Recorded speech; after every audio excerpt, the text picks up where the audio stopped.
अभीरा और अरमान की शादी जल्द से जल्द हो जाए तो फटाफट हमारे चैनल को लाइक शेयर सब्सक्राइब कर दें। सीरियल ये रिश्ता क्या कहलाता है के सेट में आज के एपिसोड में दिखाया जाएगा, जहां पर मनीष अभीरा के लिए काफ़ी परेशान होता है और वहीं पर स्वर्णा से कहता है, रूही आखिरकार इस टाइम तक कहाँ रह गई, उसे जल्दी से बुलाओ और फिर हमें जाना भी है। मैं चाहता हूँ कि हमारे घर से ही रूही की विदाई भी हो। तभी इतने में अरमान रूही की एंट्री हो जाती है, जहाँ पर रूही अरमान को संभाल रही होती है।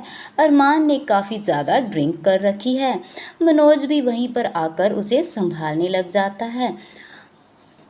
अब जब रूही अरमान के पास जा रही होती है तो मनीष उसका हाथ पकड़कर रोक लेता है और कहता है कि अब हमें घर चलना चाहिए और काफ़ी ज़्यादा रात भी हो गई है। रूही कहती है कि नानू, मैं अरमान को इस हालत में छोड़कर नहीं जा सकती। वैसे भी आप देख रहे हो उसकी क्या हालत हो रही है। मनीष गोयनका कहता है कि मैं चाहता हूँ हमारे घर से तुम्हारी विदाई हो, इसलिए तुम्हें आज मेरे साथ चलना पड़ेगा। और वैसे भी अरमान के साथ उसकी पूरी फैमिली है। इतने में दादी साहबी रूही से कहती है कि तुम्हें अब जाना चाहिए। वैसे भी एक दिन की ही तो बात है, कल से मैं भी देखती हूँ तुम्हें कौन लेकर जाता है।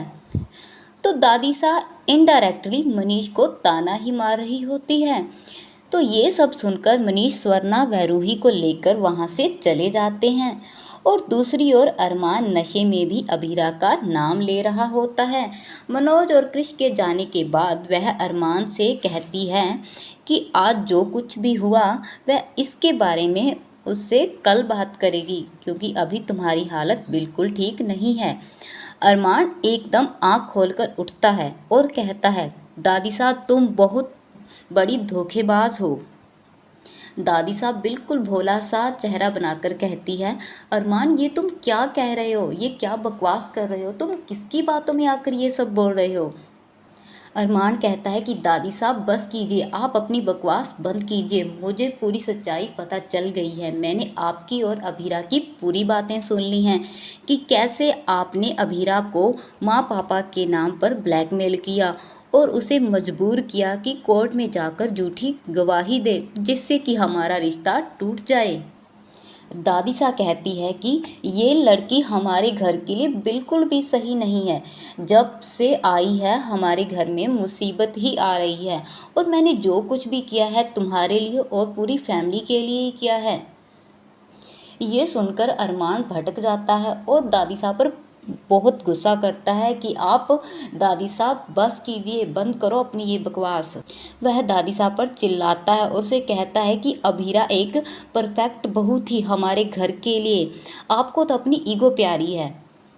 मैं कॉलेज का टॉपर था पर आपके हाथों से बुद्धू बन गया। मैं सोचता था कि मेरी दादी साहब जो भी करती हैं वो अच्छा ही करती हैं, वो जो भी करेंगी हमारी भलाई के लिए करेंगी, पर मैं गलत था।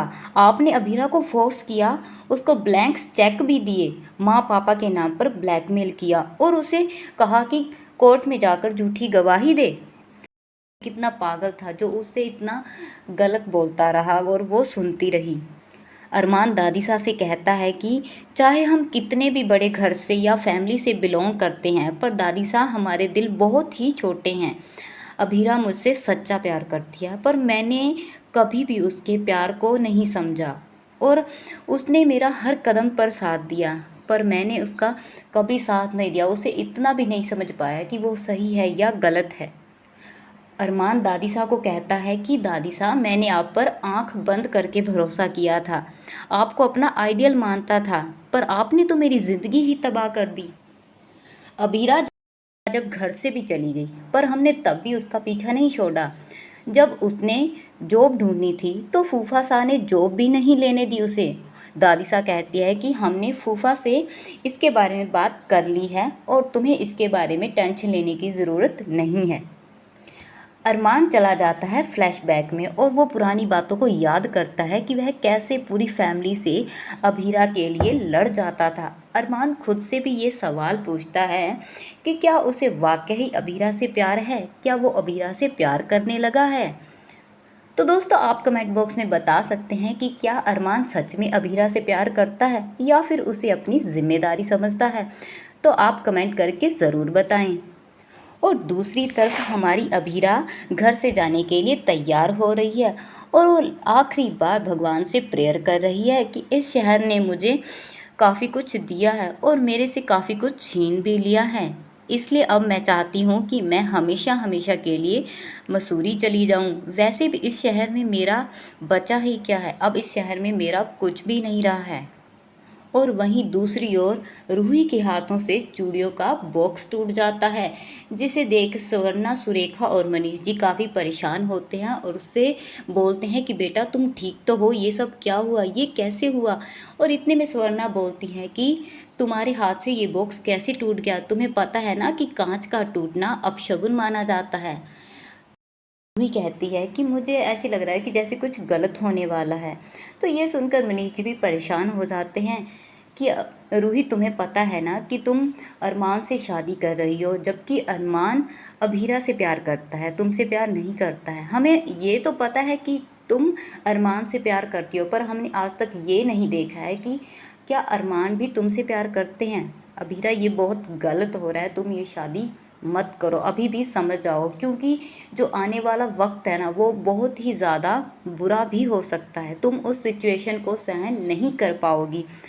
तो रूही कहती है ये सब आप क्या बोल रहे हो, ऐसा कुछ नहीं होता। अब चूड़ियाँ टूट रही हैं तो उससे मेरे और अरमान के रिश्ते को लेकर क्या बातें कर रहे हो आप सब, ऐसा कुछ नहीं होता है। तो वो इन सब बातों को इग्नोर कर देती है। इतने में ही वो अपना वीडियो दिखाने लग जाती है जो उसके फ़ोन पर आ जाता है, जिस वीडियो में अरमान कह रहा है कि वो रूही से शादी करेगा और वो उसे एक परफेक्ट वाइफ मानता है कि वो हमारे घर को संभालेगी, जिससे कि उसको घर की टेंशन नहीं रहेगी। दोस्तों हमें आने वाले एपिसोड में देखने को मिलेगा कि जब सुबह के टाइम पर अरमान रूही पूजा कर रहे होते हैं तो उन्हें देख अभीरा कहती है कि अब मुझे यहाँ से जाना चाहिए। उन दोनों को हमेशा भगवान खुश रखे ये दुआ करती है और कहती है कि अब मुझे यहाँ पर नहीं रुकना चाहिए, उसे यहाँ से चले जाना चाहिए। और वहीं पर अरमान से रूही कहती है कि तुम काफ़ी परेशान दिख रहे हो, क्या बात है, क्या हुआ, तुम्हारा चेहरा ऐसे क्यों उतरा हुआ है। तो अरमान रूही से साफ साफ कह देता है कि मैं अभीरा से प्यार करता हूँ, मैं तुमसे शादी नहीं कर सकता। तो ये सुनकर रूही काफ़ी परेशान हो जाती है।